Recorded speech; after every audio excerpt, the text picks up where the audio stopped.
Hi అండి, నేను మీ సిరి వెల్నెస్ కోచ్ని. టుడే టాపిక్ స్లీప్ హెనల్స్. ఇదేంటంటే మనకి గుడ్ స్లీప్, ప్రాపర్ స్లీప్ ఇచ్చేదానికి యూజ్ అవుతుంది. ఇప్పుడు ఉన్నటువంటి లైఫ్ స్టైల్లో స్లీపింగ్ ప్రాబ్లం తోటి చాలా వరకు సఫర్ అవుతున్నారండి. కాబట్టి మనకి స్లీప్ హెనల్స్ అనేది చాలా బాగా యూజ్ అవుతుంది. వెయిట్ లాస్ కానీ వెయిట్ గెయిన్కి కానీ అన్నిటికీ స్లీప్ అనేది మెయిన్ రీజన్ అనమాట.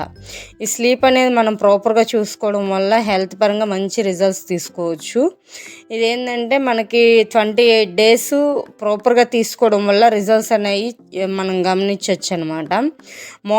ఎర్లీ మార్నింగ్ లేచినప్పుడు ఏంటంటే మనకు నైట్ ఇది తీసుకుంటాం కాబట్టి రిఫ్రెష్ ఫీలింగ్ వస్తుంది అనమాట. హెల్త్ పరంగా అయితే మంచి రిజల్ట్స్ ఉన్నాయండి. నేను యూజ్ చేస్తున్నాను. గుడ్ స్లీప్ వస్తుంది, డీప్ స్లీప్ వస్తుంది, బాగా ఉందన్నమాట. కాబట్టి మన ఛానల్లో దీనికి ఫుల్ వీడియో అనేది అప్లోడ్ చేస్తాను. లైక్ చేసుకోండి, సబ్స్క్రైబ్ చేసుకోండి. అప్పుడే మీకు లింక్ నేను ఛానల్లో వీడియోస్ అప్లోడ్ చేయగలనే మీకు వస్తున్నాయి అనమాట. హెల్త్ పరంగా అయితే మంచి మంచి వీడియోస్, టిప్స్ ఇవన్నీ నేను పెడుతుంటాను. ఫుడ్ ప్లేట్ ఇవన్నీ. కాబట్టి లైక్